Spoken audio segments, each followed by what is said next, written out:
Yo,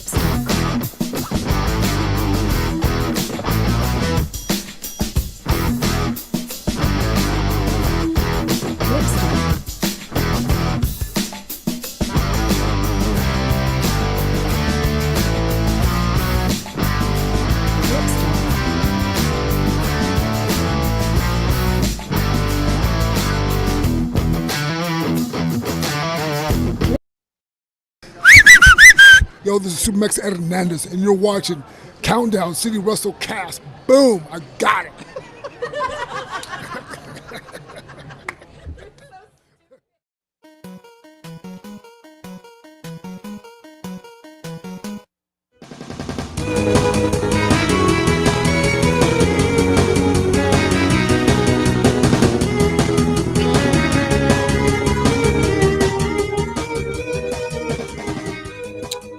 What's up, heels and baby faces? Welcome to another episode of the Countdown City WrestleCast. I'm your host, JC, and joining me this week is Tommy. Hello. And, of course, we got Mike. What's up, guys? I'm Big Mike, and it is 2022 Electric Boogaloo.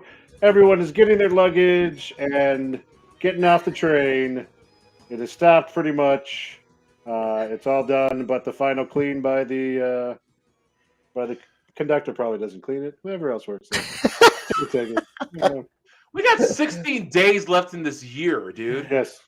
Yep. Jeez, man. And for us, this is our second to last show of the year. So that means basically Mike has like 2 more shows before he figures out what the hell he's going to say for 2023. So how's that going? Yeah. So at least 3 is a somewhat easy word to rhyme, but we'll see what happens.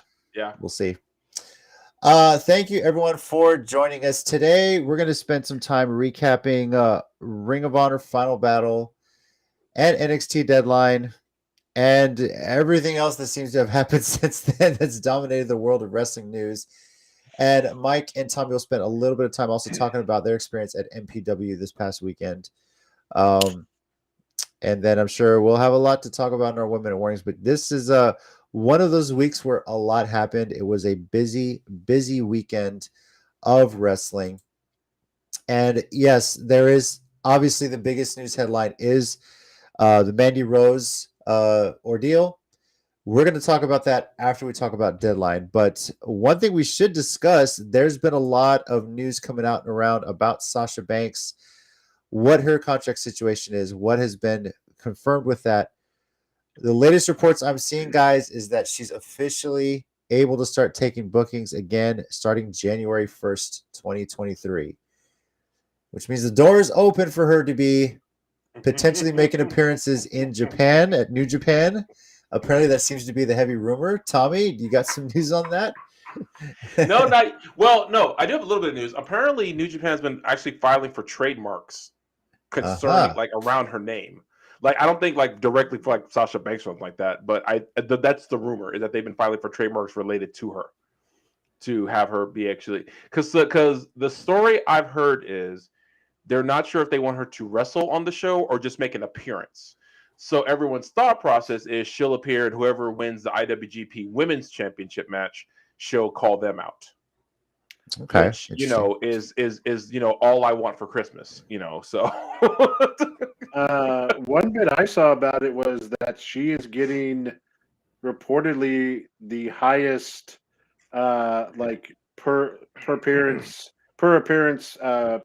payment, like bigger than Jericho's, bigger than any other one they've brought in for a show or two. Like it's they broke the bank for, which I get. So should be interesting. And then of course, obviously that leads to where else would you go after that? Because Wrestle Kingdom is only 2. Was it 2 nights still? 3 nights? 4 nights? No, it's 2 nights. It's what? Anyway, it's they just try to outdo WWE again. It's January 4th. They're saying it to 1 night for that, but then they're going to do another show, I think 2 weeks after.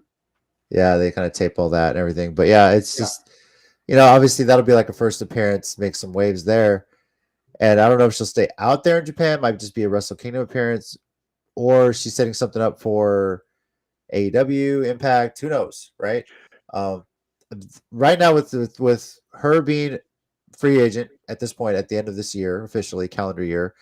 And with the news about Mandy Rose, those are two potential signings for AEW if they want to go that route. And, WWE's loss is AEW's gain, so to speak. But not to rule out Impact Wrestling as well. They potentially could be in the running, So on a related story, Michael Cole is sad he's not going to get to say it's boss time for a long time now. So yeah, he's going to have to use it for Triple H now when he shows up. So probably. And I also heard one thing which was just kind of someone's opinion, but I think it could be interesting. She's expressed, if you watch her stuff, how much she really just loves wrestling. And a few people have kind of put the idea of her kind of doing what Moxley did before he finally wound up in AEW, which is just kind of go where they want for a little bit, go to New Japan. I have a feeling she's going to show up in AAA at some point or in Mexico. Because I've heard she's done a lot of training with the lucha style and stuff down there, so I can almost see her just making big appearances for a while before she officially, even if she does decide to stay in one company on a more permanent basis. She's getting into Hollywood and other things, so maybe it's that's what I was gonna say. Yeah, it's like she's like they kind of screwed the pooch on this one because they let someone go who already has star power elsewhere. I mean, she was in Mandalorian, and she's doing other stuff. Yeah, Mandalorian, So that's what I was thinking. Is that it was Mandalorian, right? Because I almost thought it was Book of Boba Fett, but I was like, no, it was Mandalorian because it was before that. Yeah. And so they let someone go who already has established that they could be a bona fide actor. It's not like with The Rock and John Cena who did that while under contract. She did that, and now she's under contract with him technically too, but still, you get what I mean. Speaking of debuting in a new company on Main Event this week, if you haven't watched it yet on Peacock or WWE Network, Kylie Ray, now Brianna Ray, made her WWE debut with a new ring name as Brianna Ray. So I think that's part of her actual. I think it's her actual name is Brianna. So I think that's why they So they kind of use that, but pretty much the same cheerful gimmick, everything like that. It's making waves. It's out there now. It's on Main Event. And she wrestled against Dana Brooks. So now, was this her under WD contract or just like when they bring in local talent for stuff? I want to say this might be under contract. I'm not 100% sure, but it is Main Event, so you never know. Right. And the way this is making news across social media right now, WWE has to take notice. Yeah. And obviously, kind of the biggest thing with Kylie / Brianna Ray, why she's been off and on, has been mental health issues. Yeah. And I think that's something that I would hope WWE would take seriously. Maybe if it's a bit more structural, help her out too. But who knows? Who knows what the schedule's going to be like for her? And but something to keep an eye on, I think, though, especially with the way social media is kind of buzzing about this as well.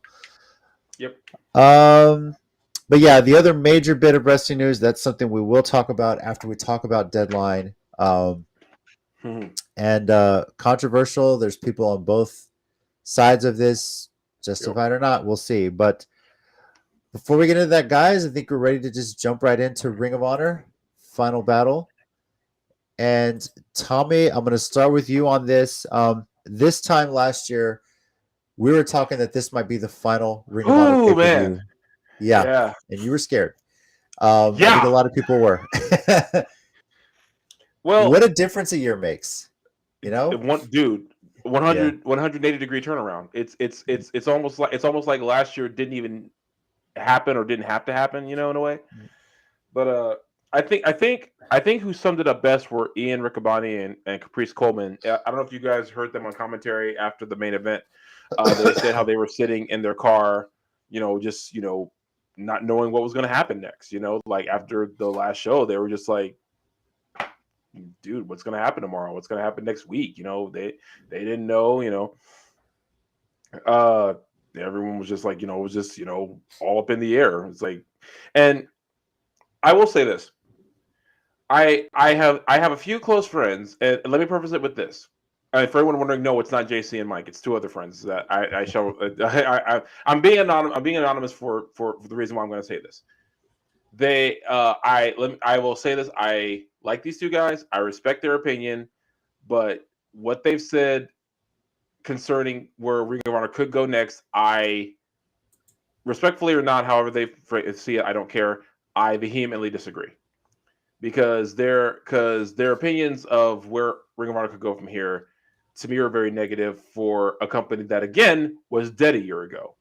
And I must supplement this.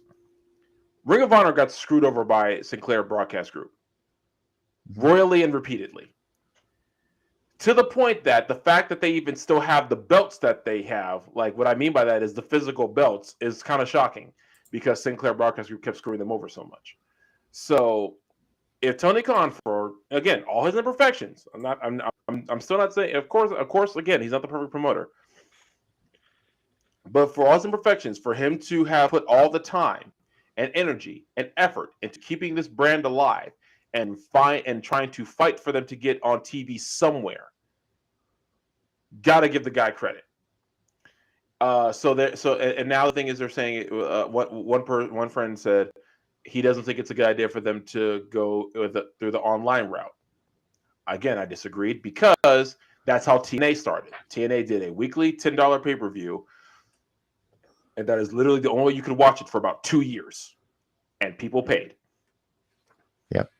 And someone else said, "Is this just making them AEW light?"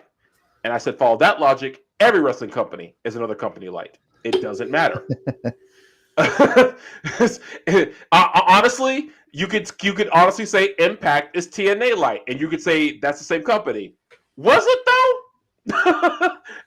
Was it the same company though? I don't feel like it is anymore. I feel like depending on which era of TNA you're talking about, you could be talking about two completely different companies altogether.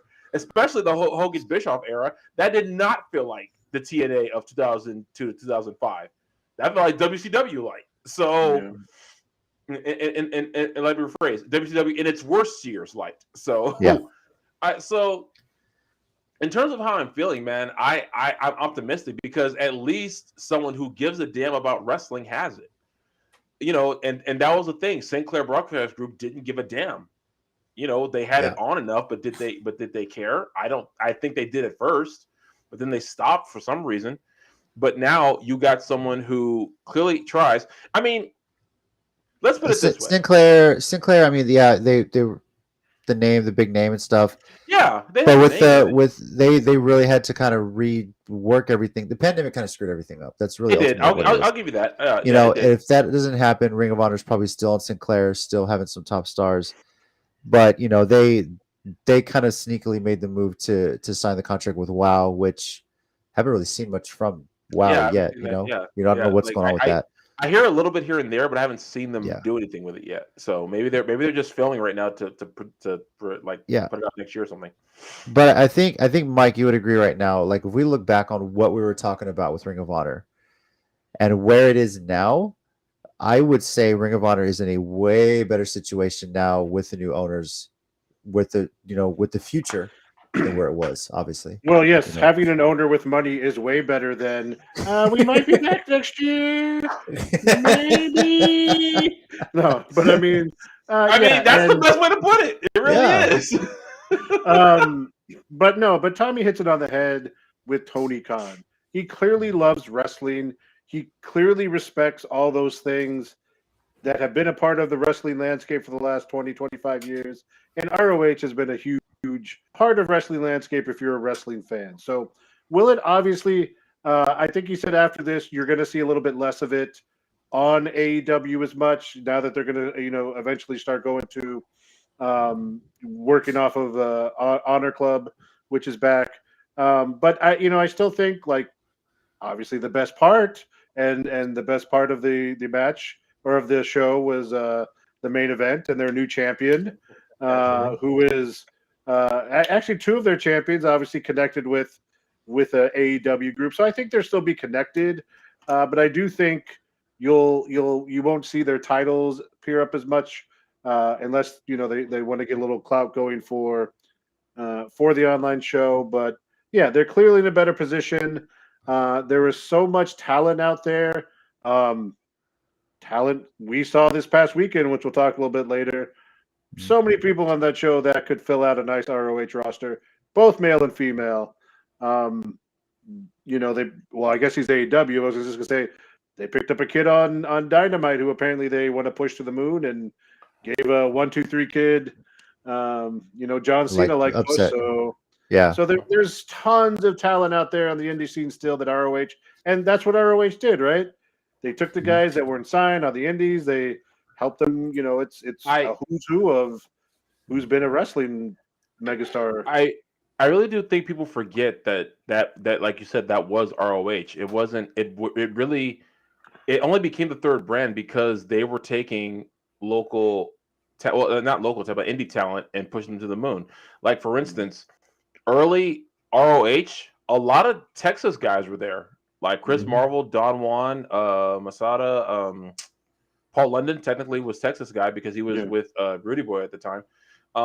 And they got and that's where they got the shine. Of course, CM Punk, now for good or ill, the tied to that name. But Samoa, this is always my point.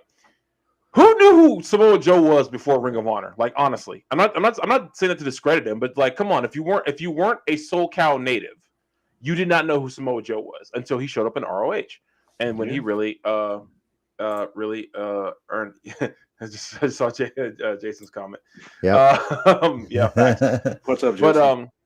So Jason, but it's the case of. You gotta let them start. I think everyone's like they want them to jump right back to where they were. A new guy has it, and he can bring it back there. But lately, he's just been trying to fight to make sure everyone knows that there's still a thing. And honestly, that's why I think Jericho was the right guy to have the belt because so many people saw him with it. Suddenly, Claudio became the hero of the city. So and Samoa Joe having ROH gold is always right because Samoa Joe is ROH to me, and I like the fact that Jerry Lynn, BJ Whitmer, and Christopher Daniels were the judges for the Pure Championship match because if I were going to let three guys book any kind of ROH show ever, it'd be those three, hands down.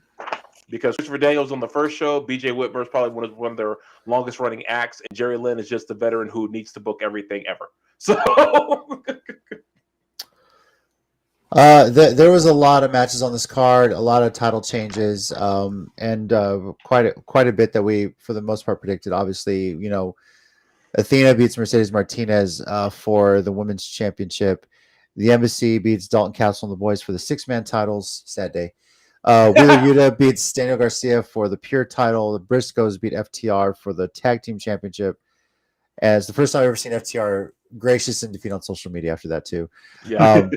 And then of course Claudio Castagnoli defeats Chris Jericho by submission. And in that match, it was great. Yes, obviously I know Mike is most excited about Claudio's championship win. So of course. Tommy, I'll ask you, which one were you most excited to see? Rude. Just messing with you. Honestly, I'll get to you next. Don't worry. Honestly, it might have been Athena winning winning the Arch Women's World Title. So, with respect to Mercedes Martinez, because I'm deathly afraid of her in real life, because I do believe she could actually kill me. It was just cool to see Athena get that win. Of course, the Dallas crowd was solidly behind her, and I knew it. I knew there was no chance of anyone in that building booing her. There was zero possibility of that happening. It is a little funny that the whole storyline of the match was Athena has been a huge heel, beating everyone up like mercilessly, only to get to that show, and it was just complete 180. Mercedes had no chance of getting. Well, see, and I laugh because I wonder if she ever told Tony Khan, yeah, that's kind of what they love me for in that state, actually. And it's like, yeah, that's what made us fans in the first place. I used to do death matches, kind of. So yeah. Oh man, I just my ACW stuff. Yeah, the 10,000 thumbtack match she had with Rachel Summerlin, man, that's just classic stuff, bro. I miss Rachel. Man, me too. Man, dude, she would be amazing as like a coach right now. Oh, for sure. For sure. Yeah, like a trainer. I think she the Athena one for me stuck out. That was I think the biggest one, the one I was most excited about. Yeah. I'm not 100% sure we're going to see the end of Mercedes Martinez though. No, well, for sure. It's there's a lot going to be right on this, and I would hope to see some battles back and forth between the two of these. Well, they said she had been injured before, and I think that's been the case with a lot of people lately. I think like Ruby Soho when she came back. So I feel like. Oh, sorry. I just feel like maybe she'll like be off for a little bit just to heal up a little bit more. But she wanted to be there. She wanted to do that show, and then I think they're going to run it back. That's me saying I hope they run it back because that match was fun. But I mean, and whenever we talk about the tag team match, because we need to. But yeah, that's worth talking about. Briscoe's FTR. I'm gonna say that's probably my candidate for match of the night. It was just, it felt like this is the last time we're gonna see this, and it did not disappoint. FTR is who knows where they're going next. I think they're moving on beyond Ring of Honor. It's not to say they had a great run there, but they're just getting booked everywhere. I was going to say rumors of them moving beyond AEW, perhaps, but I guess that's down the road. Yeah, I mean, we'll see, but they're in Mexico, potentially New Japan, even. Maybe even back to WWE. That's the rumor I've heard. Management. Yeah, so. Well, now someone who's booking who gives a damn about them, so that would make sense. Yeah, so exactly. So, and they probably took that tag team list personally. It's like they want to go and beat the Usos. They want to be the team to beat the Usos. To be honest with you, so I don't blame them. That could be huge. So, but God, that tag title match just.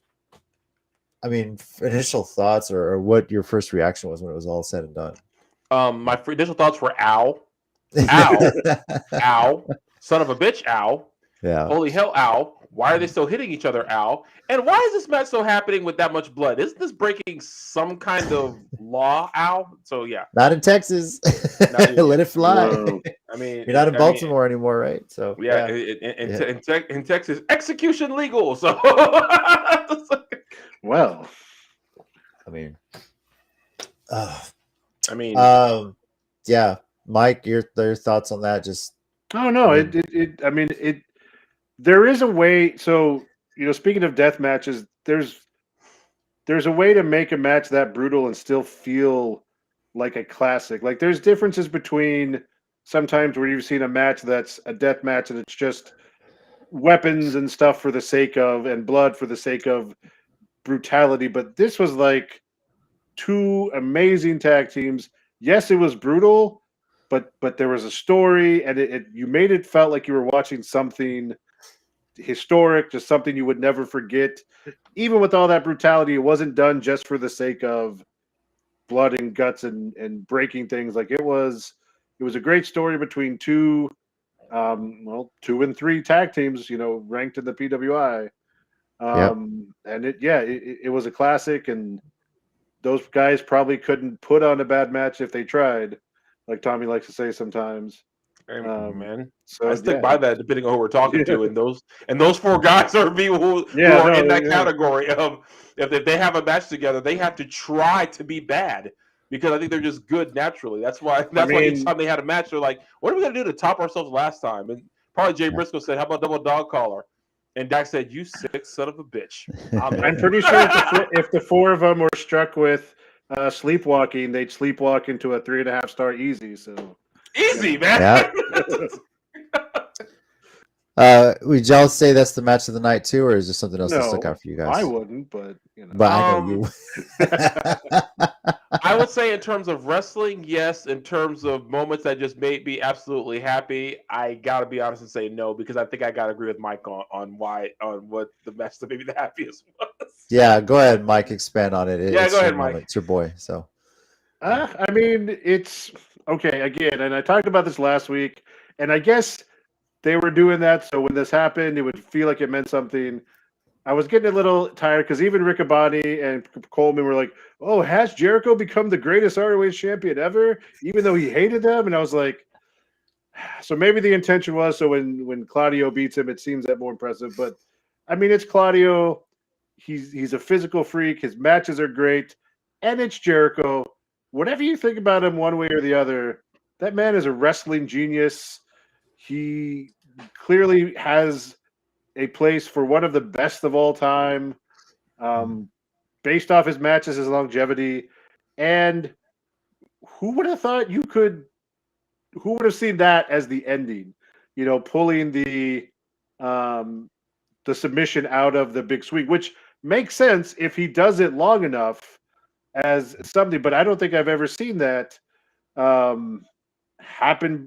Before. I don't think I've ever heard of that. So not since the 80s, right? Since what? Not since the 80s, maybe when I don't even know. I guess maybe like the big swing wasn't those old Nintendo games, so maybe it was an old finisher like that. But it was a great match, and it's Claudio. Like, he is a wrestling machine. Another man who couldn't have a bad match if he tried. Neither of those guys, honestly. Jericho's had some bad matches over the last couple of years, or matches that weren't up to his level, but when he cares, he's one of the best around. So, and again, I feel like that's sometimes that's on purpose. It's like, I think sometimes he dials it depending on the opponent, he dials it back. Because I specifically remember, like, I feel like he does that to get other people a chance to shine, because he's the heel, and if he pulls out all his stops and he'll get cheered, he doesn't want that to happen. And I just flash back to a story Candice Michelle told about her doing like a DDT or something that someone said was better than the men's, and they got yelled at for it. And he defended her, saying, if your DDT was better than the men's and the men need to step up, that's not your fault. But I feel like with this whole run with the belt and this whole thing, like I said, it put more eyes on ROH, and it made Claudio the superhero. Yeah. And going back to the swing, which I thought was probably the most genius ending. I don't know if I saved it. Somebody tried to call out that ending like it was like really terrible, and Jericho, like, in kayfabe, rushed to its defense, basically I don't know if I have it, but I don't know if I want to look. Well, I know Jericho posted on Instagram how it was such a dangerous move and it should be banned because he started that on Dynamite. He started Well, he said something online like, you try having your whole body jerked around, and it's like, and I held on for 30 seconds, but you would go crying to your mother about it. I was like, what the hell? Quick question: do we plan to have a 1-minute warning today? This show? Yes, we do. Okay, yes, then we do. All right, then I'll. Yeah. I've got something for that. But I thought the ending was ingenious, honestly. I thought it was great. It was a great finish, and it was because it was kind of one of those where it allows the fans to erupt. They're counting and then erupt and everything. So it's exactly. Jason, I see your comments there. We're going to talk about that in just a second. But first thing we're going to do though is our pick results here. Mike and I went 5-2. Tommy went 6-1. That's close for ROH Final Battle. That close. What was the one that you missed again? It was the Shane Taylor. Shane Taylor, big shot. Yeah. So, and then I was joking with Tommy about this at the show Saturday. I can't believe I literally was like, the embassy's so big, there's no way Dalton and the boys. And then like last week, I talked myself into, well, you know what? Maybe I think I talked you into it. I think you did. Sorry. I will say this, and I will say this. I went to RCW. That was fun. Yeah, well, that was a fun match. That was a little match. I went to RCW that Sunday, and to see Khan walk out with the 6-man tag belt was pretty cool. I was like, yes, all right. That is how things should be, perfectly balanced. Also, real quick, just a short thing: Keith Lee catching Shane Taylor off the ropes. Yo, man, that was impressive. I think we forget how strong he is until he does something like that. Let's just call this what it was. This was like Ring of Honor Final Battle Texas talent. There was a lot of Texas talent here for this. There's a lot of flashbacks for sure. And look, and I got to shout out JD Griffey, as we used to know him as Jerome Daniels, because to see him on a national pay-per-view after all these years of him grinding was just made me smile so hard, because it's like, yes, finally, everyone gets to see how great he is. When did he start the kind of MMA like? That was about maybe 4 or 5 years ago, because he just switched it up. He just wanted to do something different, and he started doing that, and it's been working for him. He's been really well. Look, I will say this about him. One of the most famous signs I ever had on an RCW show involved a certain Joe Reinigal. Who, by the way, does a radio show on ESPN Radio now. He's left Ken's 5. And the best part about that sign, and most people don't know this, is like, Jerome Daniels was walking up to RCW that day, because I was always there early, getting in line. Yeah. And he's looking at me like, what do you have this time? And I says, well, this happened. I show him the sign. He just looks at it. He's just like, oh, my God. Like, when he shows up, I'm just not even going to look at him. So I'm like, hey, how you doing? Like, and as many people have told me, that's the loudest pop they've ever heard for a sign in their life. But Jerome Daniels is always such a cool guy. When I made the trips up to Dallas to see XCW, and he was there for Battle Box, and shout out old school Jerome Daniels fans. Good job, Self. Good job, Self. Yeah. That was my favorite heel thing ever. And like whenever I saw someone do it afterwards, I would always say, "You're not Jerome Daniels. Yes. How dare you?" Let's go get into our WrestleCast ratings for Ring of Honor Final Battle 0 to 5, 5 being WrestleMania 17, 0 being December to Dismember. I'll start this off, and I'll probably get this a 4.5 because it's not the best Ring of Honor pay-per-view out there, but it's a start to where the new era is going. It's getting things going. It's a good starting point. Now, obviously, I would have loved to have seen Dalton Castle and the boys leading the 6-man tag division into the new era of Ring of Honor under AEW. And I would have loved to see Shane Taylor for all to get that. So maybe it's more of a booking decision thing, but I'm very happy. Think about this, guys. The year started with the women's champion of Ring of Honor being a Texas talent, and it is ending with a Texas talent as the Ring of Honor women's champion. Yep. So that is a pretty awesome year now. So 4.5 for me. Mike, what about you? Well, I was going to say a biased 5, but I'll agree with you. I think I'll go with a 4.5 too. Okay. Like you said, it's a really solid effort. Good matches all around. I mean, we didn't even touch on like Samoa Joe, Juice Robinson. We didn't really touch on Wheeler Yuta, Daniel Garcia. That was amazing. Which was a great pure championship match. And again, if we can get back to like ROH the way it used to be, or the way we used to talk about NXT Black and Gold, where it's like everything's solid. The worst match was literally just like you weren't 5 stars like the rest of them. Yeah, that's a great place to get to, and like me and Tommy were joking about, like I wouldn't mind spending $10, especially if this is the kind of talent you're going to get to lead up to the next pay-per-view and the stories. Yeah, I'm down with that. All right, Tommy, you're rating for this event. I got to give it a biased 5. I admit it.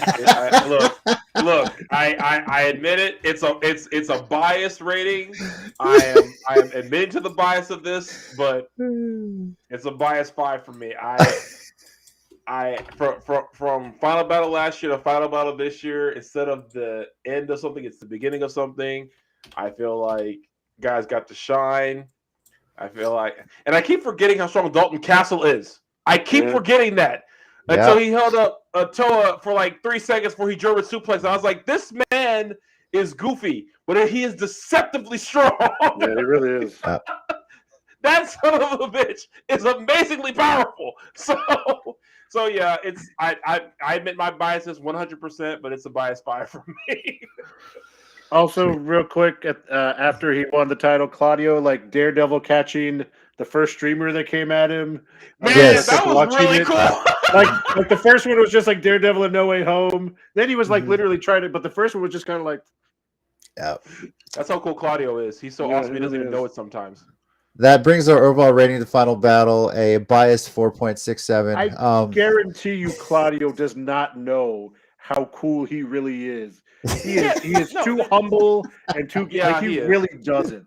So chill, but 4.67 is our WrestleCast rating for Final Battle. Now, yes, Jason, let's get to your comments because you had a couple of things I wanted to bring up here. Talking about Ring of Honor being an online show, bringing Honor Club back. NXT 1.0 got popular online, not on TV. Very true. It started off as being an online only thing, got more of an audience when WWE Network launched. So that is a promising thing. And this kind of leads into your next comment that ROH should be AEW's NXT. I potentially see that. I don't know if it's going to be fully a developmental thing. I think, but I think it's going to be competition for NXT in a way. As far as similar platforms, similar followings. NXT is pretty much exclusively. I mean, they do have the TV deal, but for me personally, I just catch it when it comes out on Peacock.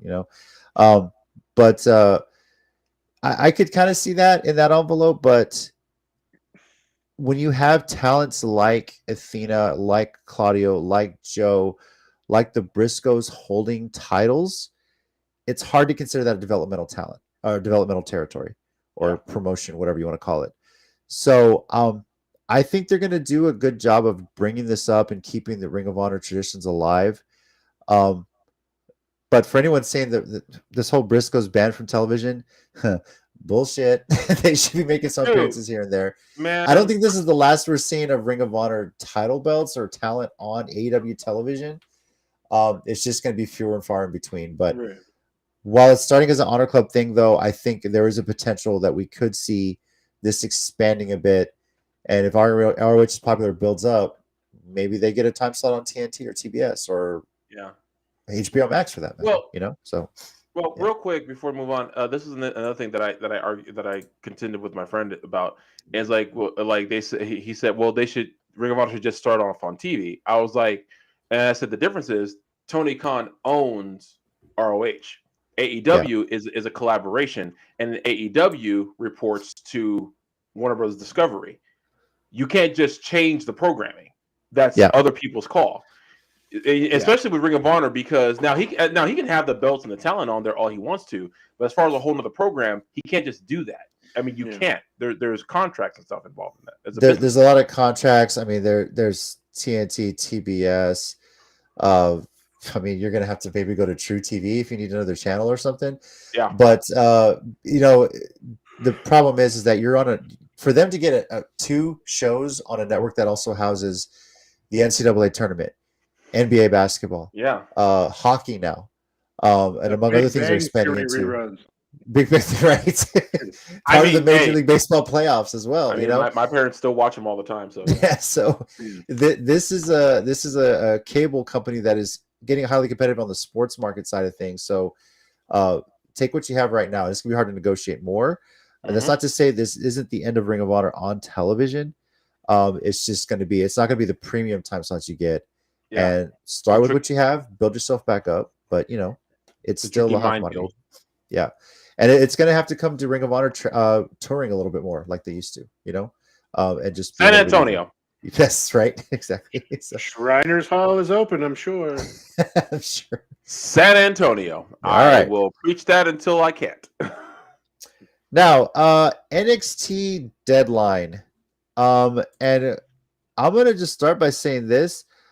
I really hope this is a new thing that continues every year. The Iron Survivor Challenge matches were quite interesting to me, but I was actually enjoying it.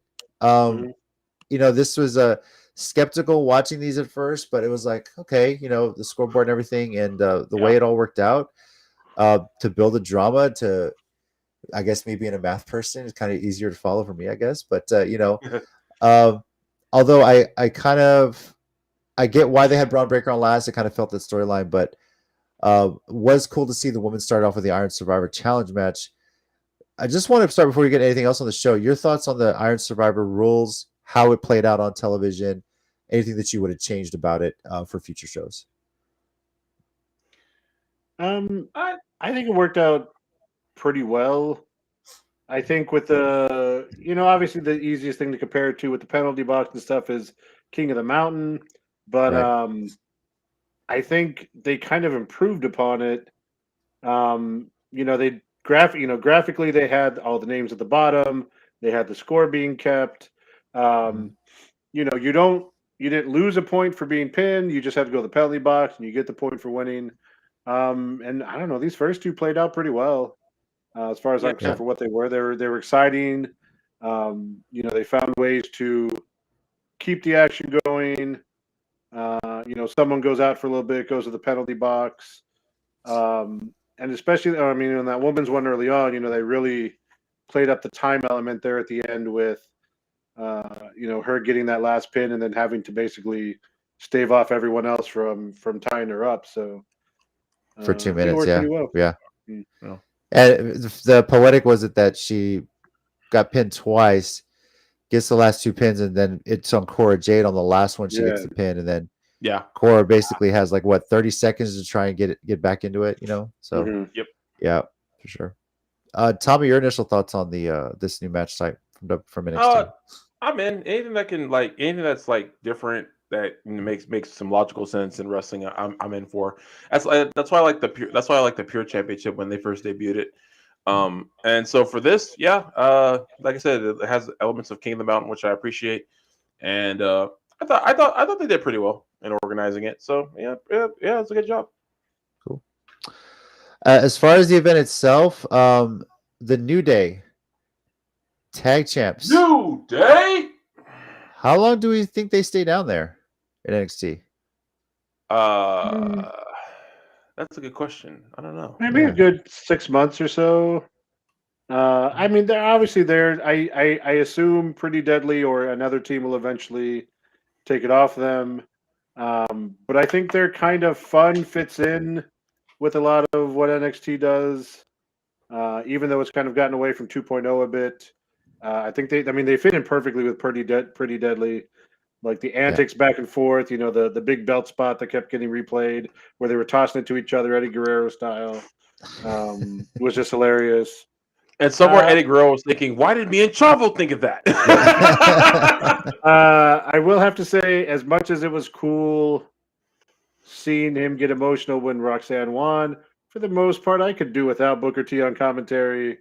He goes off on things sometimes. I'm like, what are you talking about? But anyway, in the tag match, I say that because at the beginning he was like crapping on New Day for being there, basically. Yeah, I was like, "What are you doing?" But yeah, I think they'll have just a little run, have some fun, get some of those teams, over a little bit, if you will, and see what happens. Kind of build up the division. I wonder if they're really trying to build up some of these teams because you need some more good tag teams up on Raw and SmackDown. We haven't. What do you mean? Had You a whole have lot the Usos and and Alpha Academy. Yeah. And Street Profits. That's a problem. That's a problem. Nothing against Street Profits. Street Profits are great, but the Usos have been title holders for so long. It's like, what else? Right? What else is left? They're bringing a team from Japan. Oh, yeah. Sorry. That's do y'all think Grayson Waller is the one to defeat Braun Breaker? I don't see that happening. I want to say no, except I chose him because they keep seeming to want to push him. I think when 2.0 started, was he the one with a blackjack gimmick or something, or like the card dealer or something? I don't remember. He had something. So, yeah. And they keep repackaging, but I can't remember. Repackaging. I don't remember a whole lot of 2.0. Or I just remember that first episode, and then I would watch stuff about all the weird characters they were trying to make. But he keeps coming back. He keeps being put into prominent positions. So, I mean, I wouldn't say yes with a lot of confidence, but I wouldn't say no either. So, yeah.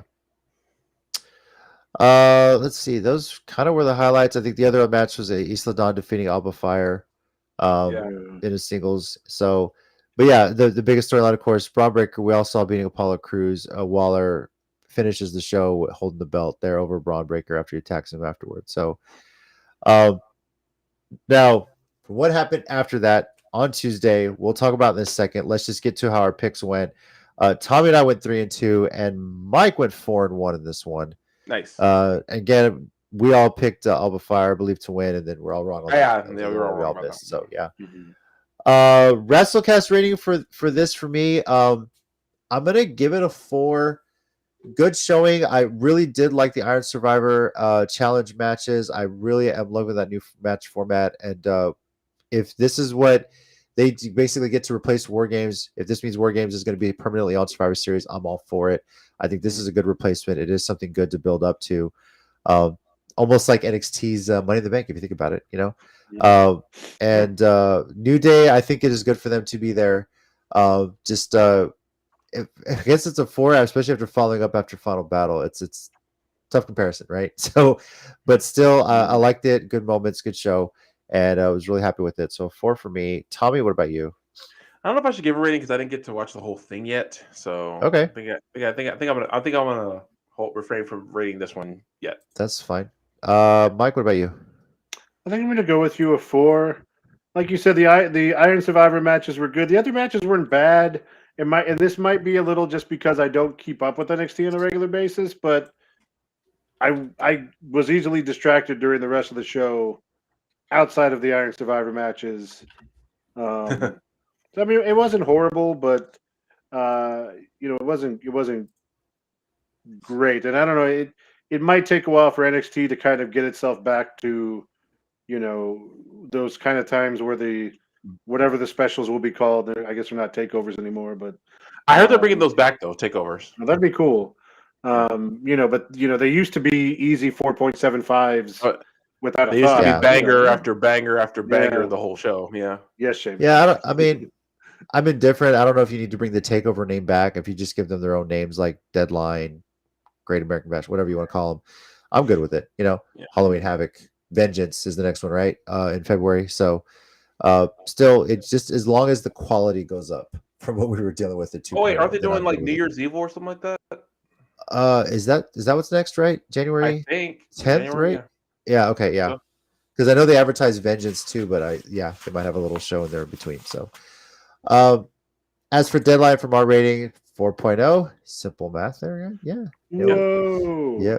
So very unbiased 4.0 too, by the way. Yeah, there you go. See, yeah. I don't know if you saw Jason's comment, but I didn't even think of it until he said it just now. That's true. Yeah. Yeah. Let's kind of the follow up with it. Yes, Roxanne Perez won the Iron Survivor Challenge, and people are looking ahead to, was it going to be January? Was it going to be February when she was going to challenge Mandy Rose? And you're focusing already on Cora Jade looking pissed off that Roxanne Perez won, which is great. Yep. So how are we going to get there? How is the buildup going to be? And it was a rather short buildup that it was suddenly a challenge on Tuesday. Titles on the line, and a big shocker, big surprise. Roxanne Perez ends Mandy Rose's 413-day reign as NXT Women's Champion, 5 days short of Mandy Rose surpassing Shayna Baszler for the second longest NXT Women's Championship reign. Yep. And that was a surprise to many. Happiness, though, to a lot of people in Texas, especially in Laredo. Yes, Roxanne Perez started the year as Ring of Honor Women's Champion and ends the year as NXT Women's Champion. And yeah, Jason said it right there. Roxy is a former ROH champion, now the NXT Women's Champion. Athena, former NXT Women's Champion, now the ROH Women's Champion. So basically, Texas is dominating the women's division at this level. So, yep. Booker T. But then, yeah, right? Yeah. Has some influence, right? So, but people were wondering, like, why the decision? Is Mandy Rose injured? What's going on? But then the news hits the next day, almost the next morning, that she's been released from her contract, and people are wondering what the hell happened, right? Yeah, I was like, look, my first thought was, did she hit somebody? Like that was like literally thought. It's like she must have assaulted someone backstage to release like all of a sudden. So something people were wondering. People were wondering how much time was left on her contract, and from what people understood, she was one of the people that signed a 5-year deal in 2019. So she had like about another 2 years, 1 year left on that deal. 2 years, maybe, right? 2 years. I think so. Yeah. So, yeah. But then the news is out. She had a OnlyFans type page, had a subscription service, and that has always been kind of the controversy there about people making money off their name, image, and likeness outside of WWE. Yep. But apparently the issue is that the nature of some of the content that she had released behind a paywall, mind you, and that was the reason for her being let go from her contract. Potentially about right now we're wondering, is it going to be held to a 90-day no compete? Is it going to have to be the rest of her contract? Is this a breach of her WWE contract? Obviously, those details aren't out yet. So I can't imagine if you're going to release her, you can hold her under her full contract time. Like if you're going to release them, then you're going to Well, if you're going to release them, so NXT is normally 30 days too. Remember, it's not the normal 90 days.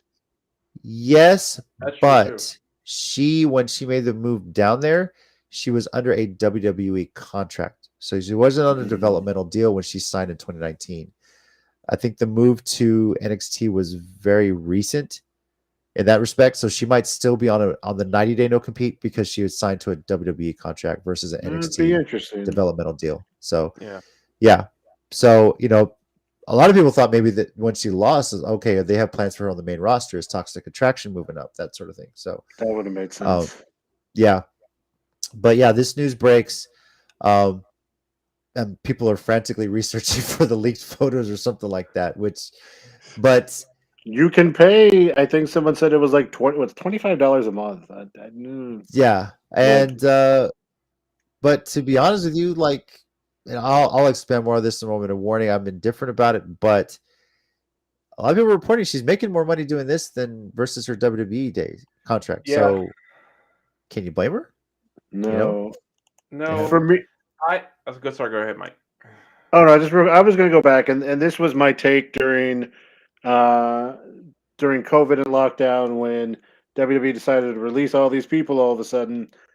I'm never going to feel bad or take the side of the big soulless company when it comes to their employees, especially trying to make money on their own. We've all gone exhaustively over how dumb their definition of a independent contractor works, because it's not really, and you're not really free to make your own decisions.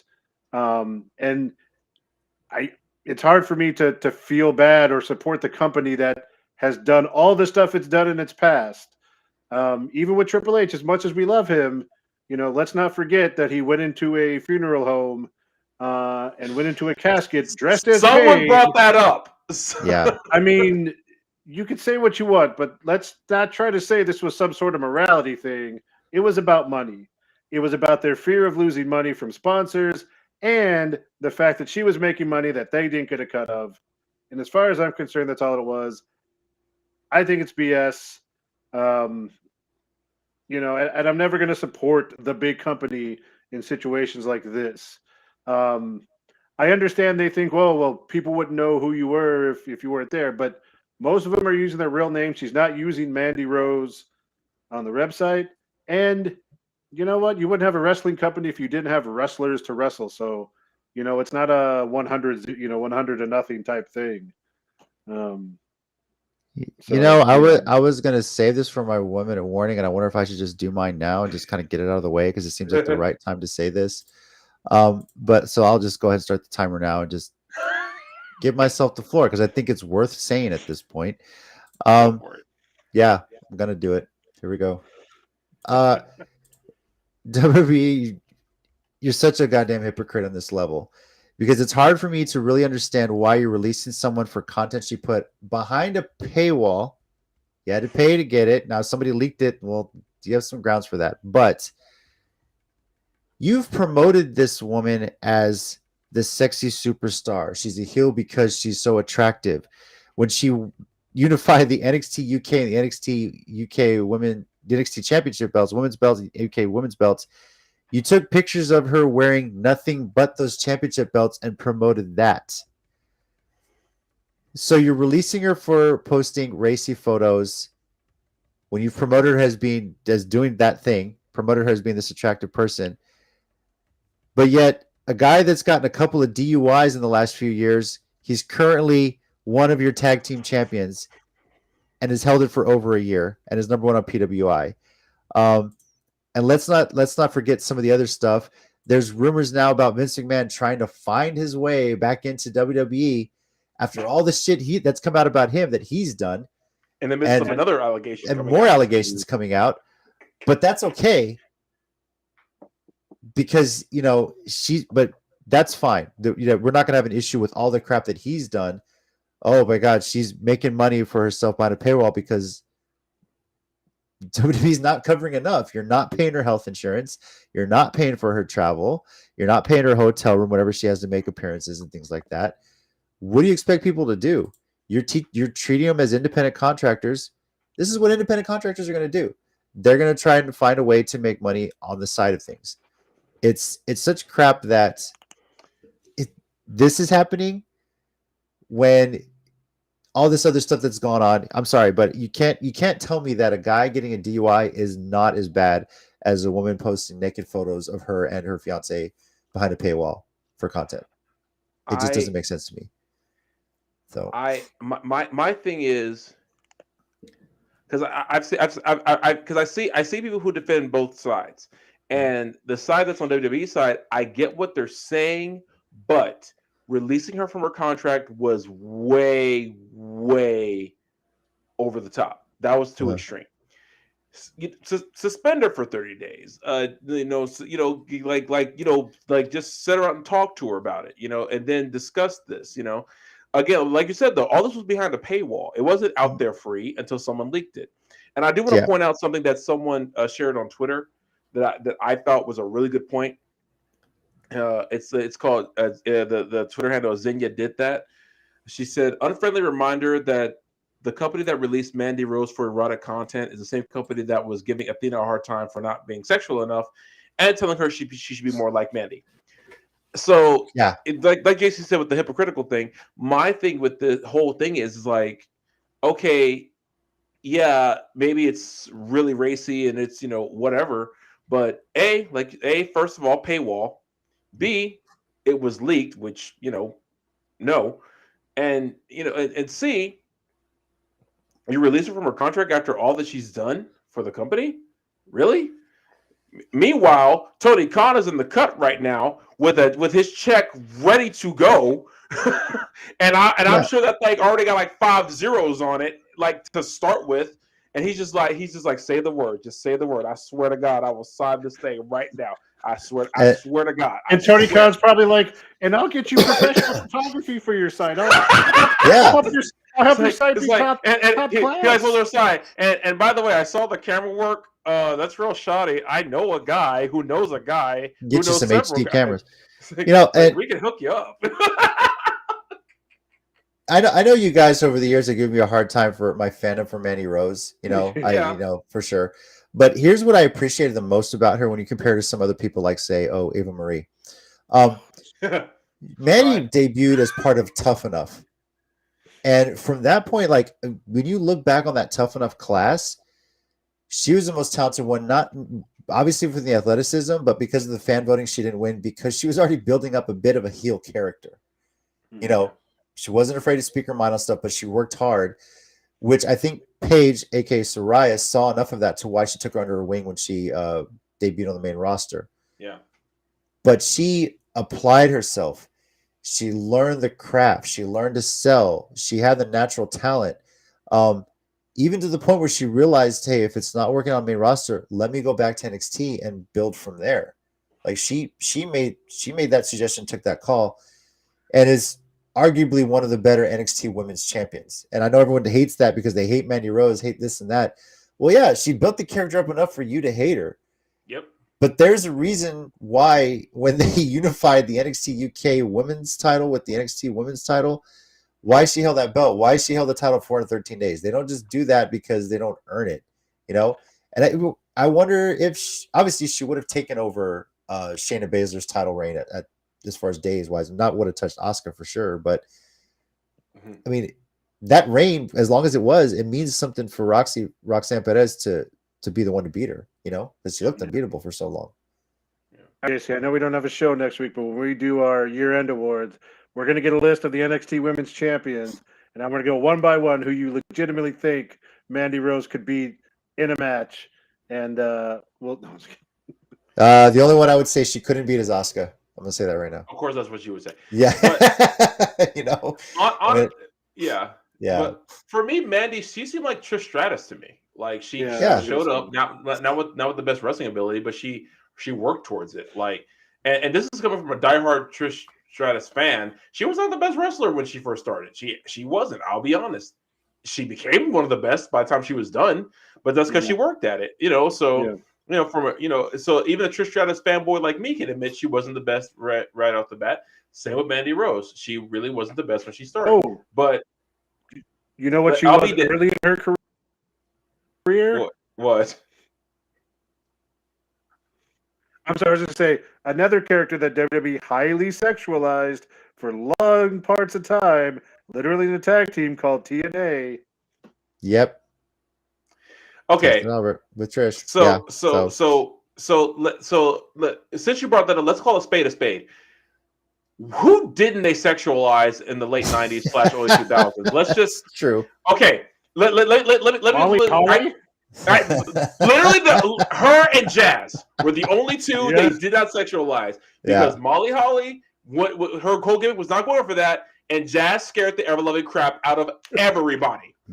To the point where, God bless Rodney Mack, They're a great couple, by the way. Like see Yeah. them issue. They're such a great couple. But like no, it's like they're like the only two because even Victoria was sexualized and she was insane. Now that being said, again, her Victoria mark. You so say that I'm like not that's a complaining. bad thing, Tommy. But Yeah. anyways, No, that's what I'm saying, Mike. That's what I'm saying. It was awesome. She was crazy in an awesome way. No complaints whatsoever.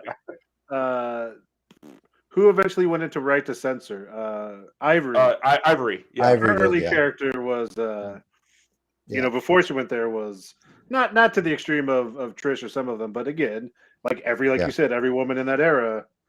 And do we even bother to bring up Sable and Tori Wilson? I mean, do we waste the time? Yeah, we can look at the history of the TV14 Attitude Era. Yeah, all that stuff. Or the number of who've been on Playboy that they proudly showed to the whole world when they made the cover. Now, here's the interesting thing about this is that in a way, Mandy Rose is her real name. Her name is Amanda Rose Sakamoto, I think is how you pronounce her last name. Rose is her middle name. Yeah. So it's not outside the realm of possibility that she could still wrestle elsewhere as Mandy Rose. Mandy's short for Amanda. Rose is her actual middle name. So it's not like, that likeness. Yeah, Jason, you mentioned that it's leaked. I get that it's leaked, but still, she protected it behind a paywall. But my thing is, if this is a breach of contract issue, sure, fine. I get that. There's language in there in your contract says you can't post certain types of things, then yes, I understand that. But my thing is like you're so quick to do this, but let's not punish the guy that gets a DUI. We'll just throw him in the ring and give him the tag team championships. That's the sort of thing. Or we'll suspend him for a couple of months and then just bring him right back. Yeah, literally can't travel to another country for those shows. I mean, have to send their little brother. So I'm not worried about Mandy Rose. I'm very appreciative of the way the NXT crowd handled it after she went off the air, saying thank you, doing that. That was really cool to see. But if her contract released from WWE, I'm seeing the hashtags deserves better. Yes, deserves better. Rehire her. Does she really need to? She's already made such a big name for herself to the point where, hey, one, she's going to make money doing this content if that's what she wants to do. But AEW is waiting for the no compete because they'll hire her. Impact, like, don't forget about us. The Impact probably would do it too. Is that paywall? Sure. Access Television, we got no problem with it. But like I said, she could still use the Mandy Rose name. It is technically her real name, and WWE can't officially trademark that. She just probably has to just go by Amanda Rose, but who cares? Amanda Rose, Mandy Sachs, which is like her last name shortened. I think that's what she's using. Yeah. It was like MandyRoseSachs.com is I think is the website. So, they can't really sue her for any sort of like name infringement or trademark infringement because that is her real name. So it'll be interesting to see where she goes. I really, for someone who's done so well with building up her wrestling career and working as hard as she does, I really hope that's not the last that we see of her in the ring. She's gonna do well if she continues to wrestle. I hope she continues to wrestle. If not, she's making enough money right now, just to take care of herself. So that respect, hell of a run with the championship, and awesome job, awesome career in WWE, and I hope to see more from Mandy Rose too. So, all right, let's move on to the MPW show. And Mike and Tommy, you guys are going to take the reins here. Where do you guys want to start talking about Silver Bells 2? Where do you want to go, Tommy? Should we talk about the one match you didn't yell at the person at? I think you were in the bathroom or something. But... No, I wasn't in the bathroom that long at any point during the show. I'm just kidding. I don't know, man. As usual though. Like I'll just say this: Mission Pro shows do not disappoint. When you spend the money, it's worth it. It's like every time I order the tickets, it's like because like I ordered them for the family and PayPal has the pay and forward thing. So I was like, oh man, this is a lot of money. But then you get to the show, it's like, damn it, that was worth it. I don't think even before like getting front runner. Every time I went to the Mission Pro shows when they were out in Buda at the Pinballs Kingdom. Every time I went there, it's like it didn't matter, because like I feel like Thunder Rosa does her best to put on the quality shows, and then the talent echoes that. But I do know where we can start, Mike. The tag team title no DQ match. because that one was pretty crazy. Yeah, Bougie Reality versus Danny B and Charity King. It's funny too because, and we'll get to this in a minute of what happens later in the show. But Bougie Reality are supposed to be heels because they cheat, but they're also Mission Pro favorites. Like the crowd loves them regardless. So they were cheering Bougie Reality while they were dastardly beating up Danny and Charity King. But yeah, and they're great talent. Also, I know you know this because you've interacted with them more. This was the first time I really got to be able to get in their line and meet them. The nicest people ever. Not anything like, and I know this is true about a lot of people, but not anything like their kind of Mean Girls characters that they portray. Just super nice and hilarious. Great with all their fans. But yeah, the match, the candy cane street fight. They brought out candy canes. They brought out wrapped gifts. That damn hair. They brought out. So they got this thing from under the ring. And okay, at first, and I only say this because I have a cousin who bakes a lot and will bring like the tiered like cake holder with cupcakes. And so I thought, I was like, what's a random thing they're pulling out? Oh, that's not what it was. It was a portable hair dryer for their bougie fixing their hair gimmick. It was hilarious. They put it. Was it on Charity King? I think. I think so. When they pretend like they're fixing up her no, hair. it was on Danny B. Because Charity King was outside. Okay, it was on Danny. Yeah. Okay. But just hilarious stuff, and not to go down this road for too long, but both of them. But Maddie's a talent that is going to be signed to a big deal. Yeah. Sooner rather than later. She's just a natural about it. And also, it's Rochelle. Roche Chanel. Roche Chanel. Okay, yeah. I always say it incorrectly. Sorry. She's super talented too. What's the different name of it? The mafia kick or the side swipe kick with the present there. Yeah. Just insane. But all across, that match was great. But MPW Mission Pro does a good job of bringing in young talent or talent that you're not as familiar with. You get to introduce them. Also, hybrid, those guys never disappoint. The guys that have mostly been wrestling there on a consistent basis, just as you said, banger after banger. They're so great. Apparently, they all hate Tommy, but that shouldn't be a surprise. Well, I guess the treats don't hate you. David Kidd likes me, but like Zakai, Casey, Zakai don't like me. And speaking of which, Hybrid did announce today a new Hybrid Experience show. Yeah. January 1st, New Year's Day, 3 p.m. Space is limited, so message if you're interested in that. I know I'm planning to. I think me and Mike were talking about trying. Yeah, we're talking about maybe go check that out. It's only $10. It's in the afternoon. Fun. For sure. Jason has a couple. Jason's adding his comments about Mandy Rose. We'll get to that. But anything else you want to add about MPW? Yeah. I was gonna say. Oh, sorry. No, go ahead. I was gonna say. I think me and Mike are definitely Tiffany Nieves fans after this past show because she was one of the most fun heels I've seen in a while. Yeah. I will say that the main events also never disappoint because you want to talk about it almost turned to a fight from the jump street was Genocide and Janai Kai, who I finally got to see live. It's like every time you see her near Texas, I miss her. And it's like I finally got to see her live, and she's the real deal. Like that ish ain't just a gimmick. She's a badass for real. And it's really cool to see. I will say we talked because it was Alana's birthday, and she wanted to go to Mission Pro. So we got a lot of pictures and everything. We got one with Bougie Reality. And when we got a picture of Bougie Reality, Roche Chanel said, I broke my hair dry, so I need somebody to pay for it. She looked at me. I said, girl, get one of your simps to pay for it. You probably got simps all over your timeline saying, trying to have one of them hit you up for the $60 you need to get that. Girl, I'm married. I got other shit to buy. All of them were really cool. Fun to talk to.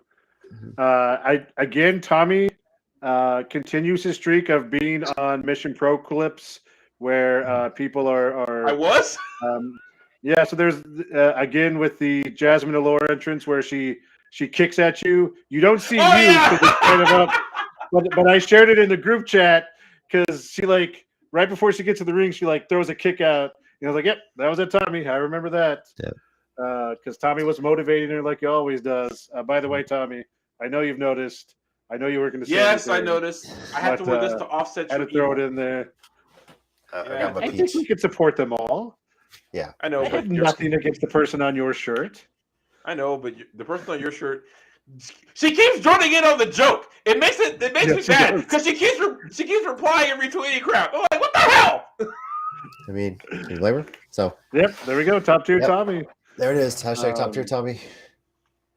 And for that shirt, top tier Mike for sure. But something that was interesting, real quick, one last thing before we get to it, because JP Harlow, the guy we've told you that wore the Astros jersey that one time with the trash can, he's becoming a big heel. They're starting a storyline where he's upset with Mission Pro for the men not getting their chance. And he's going to take over and all this stuff. But this also kind of connects to the last show. Thunder Rosa was there. She slapped him. And then she brought out what I call her seal of approval talent. And it was Bougie and Jasmine. So it's kind of funny because they are both heels in their regular matches. Yeah. But then they're also Team MPW. And even Tommy was cheering for Jasmine in that moment. So that moment, yes. because as much anger as I have Jasmine Allure, I will cheer her over JP Harlow any day of the week. Was JP Harlow wearing an Astros jersey when this was going on? No. In fact, what was he wearing? He was a Gryffindor robe. And I was like, first of all, how dare you stand should have been Slytherin. Yeah, thank you. He's a squib. No, you know what? I was yelling at him. He's a squib. He doesn't know magic. He never got a letter. Gryffindor was the heels all along. No. Well, depends on your point of view. I would feel pretty slighted if the headmaster you're just going to give him all these points so they can win. That's like the theory the Karate Kid was really about Johnny Lawrence, right? Jason is getting back into the Mandy Rose discussion here, and I kind of touched on this. Just all the Mandy Rose promos by the pool, right? Yep. Then she appeared on Total Divas after Total. Yeah, they were building her up, Total Divas, which, by the way, a clip has circulated from I think it was the first season of Total Divas where they were in Laredo, Roxanne, and a 13-year-old Carla Gonzalez asked Natty, "How can I be a diva?" and she gave her advice from there. Literally the next year after that, she started training. Yeah, exactly. Yep. The Sunny Days promos. Yeah, that stuff. Now the Matt Riddle thing, the way they were handling the Matt Riddle situation, getting him in rehab is good. Yes, I agree. He's tested for it. If it's the second time he's been hit, they don't test for marijuana anymore. There's something he's using a drug of abuse, whether it's painkillers, we don't know, but they're getting him rehab, which is great. And yes, Mandy Rose is getting fired for photos leaking. Yes, she put that content out there, but it wasn't supposed to be public. It was a pay to see kind of thing. And then someone leaked it. So, which potentially, whoever did leak it could get sued by Mandy Rose if she chooses for all the money she lost from her WWE contract for putting that out there. Yeah, I digress. Tommy, you mentioned RCW. You made the trip out there Sunday. I know this was kind of a pop-up show. How was it? Anything you want to? This is kind of the last show of the year too. A couple of things that happened. Brandon Weiss and Casey Blackrose won the RCW tag titles in a tables match. The treats, and I gotta admit it was kind of David Kidd's fault. So they turned on David Kidd, and so the crowd was booing them. But me and a couple of other people were like, we kind of see the trend sport. We're kind of on their side on this one. Yeah. So that was interesting, and it was a really good crowd for a show that they announced 10 days prior to have the crowd they had. It was really a good crowd. They were into it. It was fun. Seeing Khan with the belt was awesome. I don't think anything else really happened except Grizzly Brutality.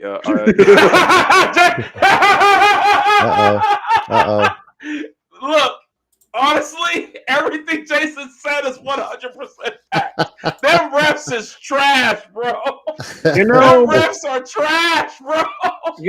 It's an interesting point. Refs have not had a good week in wrestling. There was that weird thing with Alba Fire and Isla Dawn. We forgot to mention at MPW that JP Harlow apparently brought out his own ref that we didn't realize until he struck Simon Miller in the back with a shovel. And how dare you score over Simon Miller? That man has done nothing to hurt anyone. So no kidding. I think it's awesome they keep bringing it back because, like, you got to bring it back again to avenge this one. So yeah, I mean, well, it's funny because like they didn't really start bringing it until they came to San Antonio. That's like the first time, and like he even said in his vlog that was like his first time to Texas, and he loved it. So I guess another reason why he keeps coming back, I think he thoroughly enjoyed San Antonio. So and also just piggybacking that, he also met my stepdaughter and her boyfriend because Mike, I don't know if I forgot to tell you this. Alana's boyfriend didn't realize that was the What Culture Simon Miller until this show. Really? He was like, wait. He was like, wait, from What Culture? And I had to tell him, dude, they had a whole wrestling promotion. He was like, wait, they had what? WCPW. Yeah. Yep. Mm-hmm. So but yeah, RCW was just a fun show. Like the crowd was great. They were into it. Khan probably got the biggest pop of the night, as he should have. But it was really cool. I think he really has his fan base solidly in Texas. So for sure. All right. Before we talk about AEW coming up, I think it's good to do our 1 minute warning because I know Mike has been kind of sitting on his for a bit. So, Mike, you ready for yours? Yes. All right, ready, and once it starts up again, anytime now, go.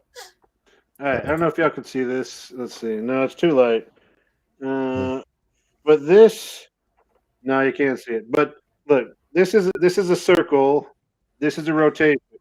When you get to the top, that is one full rotation. Wrestling fans, when Cesaro does the swing, does the swing, we're not just counting in rhythm. Figure out a post. Just pick a post where he starts, and every time you get a post, you go to the next number. 1, 2, like counting in rhythm, and it's like 1, 2, 3, 4, and they're like 3 ahead by the time he gets a full rotation in. Look, the guy's amazing, and I'm not opposed to pumping up his numbers to make it seem like he's doing more. But he is an athletic freak. He will get there. Just count right, man. As a math teacher, it bugs, especially a geometry teacher for so long, bugs the heck out of me that they have never counted his big swing correctly because they're just counting in rhythm. They're not counting to a full rotation, and it kind of bugs me. I'm not going to lie. Okay. I think he's mentioned this on a podcast interview before too. They're like, hey, whatever, they count. Claudio. This is go as Cesaro. He mentioned that too, but that was probably the plan finish. Once the fans get to 30, start tapping Chris. That's kind of the thing. But yeah, I mean, math teachers everywhere are just like this, right? So that one old video where he took that guy to like 100 plus. Yeah. Yo, that was the funniest thing. Oh my god, that made me lightheaded. That's your math lesson before the semester ends too. Tommy, you got something this week? I do. Give me 1 second. I'm looking for it. Okay, yeah, I'm ready. All right, and go. So, fans, for those who've heard it, if you don't know yet, after 12 years dominating the Japanese wrestling scene, Suzuki-Gun will be disbanding at the end of this year. Their final match will be on December 23rd in Korakuen Hall, where will be Suzuki-Gun main event of Taka Michinoku, El Desperado, Lance Archer, and of course the leader Minoru Suzuki versus Suzuki-Gun of Taichi, Zack Sabre Jr., Yoshinobu Kamaru, and Doki. 12 years, man. 12 years years as one of the greatest, most underrated stables in wrestling. I remember their Pro Wrestling Noah Invasion, which is one of my favorite storylines in all of wrestling ever. And to see it go, I'm sad, but not really, because all these guys, solid faction for over a decade. It really is a part of history for me as a wrestling fan, not just because of Lance Hoyt / Lance Archer, but because just like when I got into Japanese wrestling, Minoru Suzuki was a guy that I really loved his work immediately. I've never seen him not entertaining. I've never seen him not fun. And I'm guessing probably this means he'll probably be retiring at some point. I doubt it, and I actually hope not, because Minoru Suzuki murder more people. Who cares? But it's just it's sad, but not, because you can't F with that legacy. I don't care who you are. Everyone can talk about Bullet Club, Lij, and all these other great Japanese stables. I'm not taking anything from them, but if you're not including Suzuki-Gun in your conversation of greatest factions, not just in Japanese wrestling but of all time, if you're not including that in at least your top 20, you never watched them. You couldn't possibly have and not include them. So, thanks for all the memories. Real quick, New Japan thing. Is there any event they have before the end of the year prior to Wrestle Kingdom, or is it just kind of leading? Casey just wants to know if Toriano can get his. I know why he's asking. No, I knew why I was asking the whole time. No, I ain't stupid. I know got 15 days left, bro. Let's do this. They have Detonation in California Saturday. They that already happened. And so they have the 22nd, the 22nd and 23rd as their road to the Tokyo Dome. So on next Thursday and next Friday, they have those two shows. I wonder. Hold on, let me see if there's a scheduled King of Pro Wrestling title defense. Let's see. Not that. Okay, Toriano, real quick, just hear me out on this. Like, if it doesn't happen, then I know you might get a match booked on New Year's Eve, Japan time, whatever. Say the clock expires, drag his ass across the international date line to Hawaii or something, pin him there, go back in time, boom, you still got it. I'm just gonna throw that out. I want there to be a video of Toriano recording, and like they're on a plane, and like Shingo Takagi's asleep, like duct tape. He wakes up like a 24/7 roll. Yeah, he's like. What the hell? We're now across the international date line. Oh, pin him! Yeah. And he looks at Toriano. Oh, you son of a bitch! No, let me out. He's like, ha ha ha ha, and just lays the seat back and just like falls on top of him where he can't get up. It just runs all over the cabin of the plane. Toriano's gonna pull it off, man. Right before the end of the year. We've got 15 days left, man. I mean, I wouldn't bet against him, so no, I wouldn't. I can't either at this point. It's because even though there's not a scheduled match for them to have, I believe in 15 days that Toriano could pull that off, because holy hell, he still has a job. So wow. Still want to see it, man. Three in a row. This is coming from a Toriano fan. The dude's too funny for me to ever hate. I'm sorry. I can't do it. I don't have it in me to ever hate this guy. I really don't. Jay says real quick, my take, Asuka's storyline is really interesting. Yeah, something we'll discuss too. Yeah. But real quick, guys, what is on tap? We are not going to be doing a show next week, with the holiday, and we're going to be going to Dynamite on Wednesday for AEW at the Freedom Coliseum, also for the Rampage taping. For me, taking the kids, they've been excited. I thought you meant the Rampage hockey team we used to have. I was like, what are they? Sad day. No, but we're going to the home of the Iguanas. I miss the Iguanas. Iguanas were badass. But what we know is we're going to get one of the best of 7 matches. Match number 5, and currently, who's leading it right now? 3-1. It's 3-1. 3-1 Death Triangle. Yeah. Death Triangle leading the Elite Trio 3-1. What else is on tap for that show? Have you seen what's going on? No. So real quick on that. It's 3-1. It's the 5th match. It's going to be a no DQ because Death Triangle keeps using a hammer. That's the way they won the belts originally or whatever. And then in this series, they keep using the bell ringer, I think, hammer. Yeah. So DQ, if they go to 6, it's going to be falls count anywhere. And then 7 is going to be crap. I feel so horrible as someone who should speak Spanish. It doesn't. It's a ladder match, but it's like Escalero. It's they used the Spanish name for it.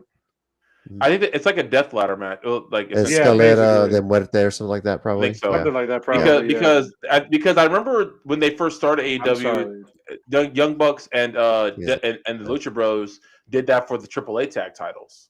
Yeah. So which is probably gonna go 7, but yeah, match 5 is always Go ahead. No, I was gonna say like I said, Game 5 is always the best part of a 7-game series, I think. So yeah. We're also getting Jamie Hayter's first title defense of the women's belt, which might be interesting because it's against Shida, which should be a good match, obviously.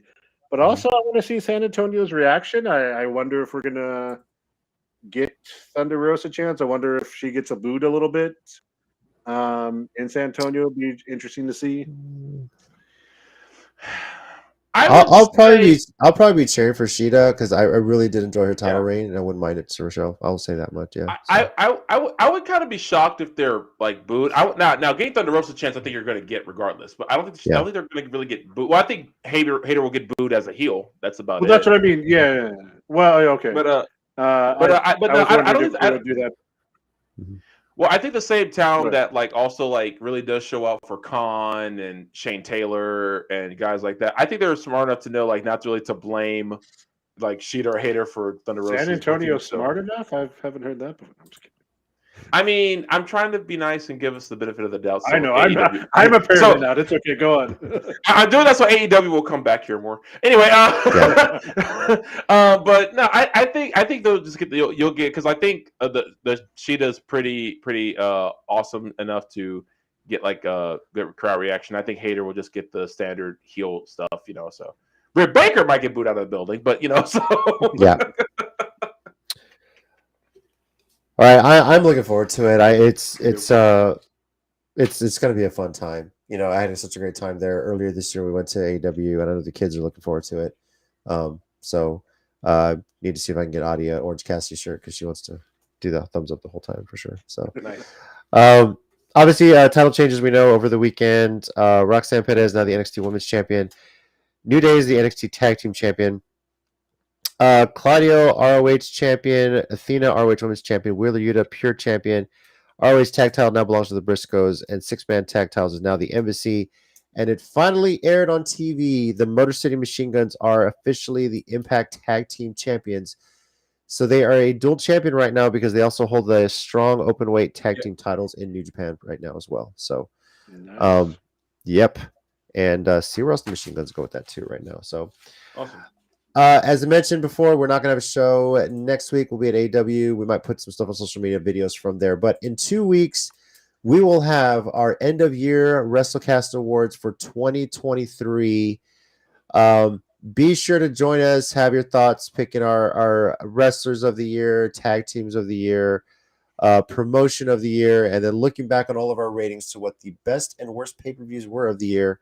And, of course, we'll be handing out the Tez Award. And then each of us usually comes up with our own fun made-up award on the spot for the year. And they've been interesting in the past, too, as well. So keep that in mind, guys, as we put this stuff together. So, but, yeah, this is it's crazy. Another year of wrestling. And this has been quite a transition year, getting out of the pandemic fully back into live crowds again. And it's been pretty awesome. Yeah. So, yeah.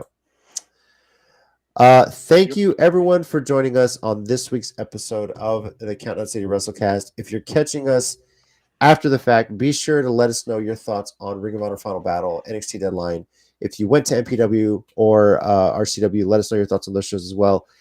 And share your thoughts on the whole Mandy Rose controversy that seems to have dominated the news. What is your take on it? And it open discussion. I mean, there's really no wrong answer. I understand the side of, well, she got fired for a reason. Should be posting that, but it is her own content. There's a debate among people. I get it. That's one of those things. And either way, though, WWE let go of an amazing talent, one reason or another. And for someone who really built herself up the way it is, it sucks. But yeah, on the flip side of that, though, Roxanne Perez, congratulations from everybody in here in Texas that has been following your career since you were Roxy on the Independents. Coming up through Laredo. I know my wife is a proud Laredoan and is very proud of that And even to the point that it's gotten some praise from the Texas State Senator that represents the city of Laredo, posting that on his social media. So, yeah. It's a her, by the way, real quick. And the only reason I know this... Sorry about that. No, it's okay. Because she's been a state senator for a long time. Because I went to college with her niece. And she was a state senator when I was at St. Yeah, it's random. And we were friends for I misspoke on that. I apologize. But yeah, so. No, it's okay. Yeah. But that's the only reason. Like, I met her once. She's the state senator. She's really cool. But just a random, like, thing. Because I see the name every now and then. I was like, I remember I used to hang out with her niece. And we're all part of the friend group. But really random. Very cool stuff. So thank you everyone for joining us, and please enjoy your Christmas holiday. Be safe out there if you are traveling. Please don't be crazy when you're doing a Christmas shopping out in person. Recommend doing it online too as well. So once again, I'm JC. Over here we got Tommy. Thanks, guys. And we got Mike. Thanks, guys. Jason and Birdsey, thanks for showing up. Be good to each other, guys. Not just y'all, to everybody. Everybody, for sure. And as always, heels and baby faces, remember, pro wrestling is real. People are fake. We'll see y'all in a couple weeks. Dynamite. Adios, Kunta.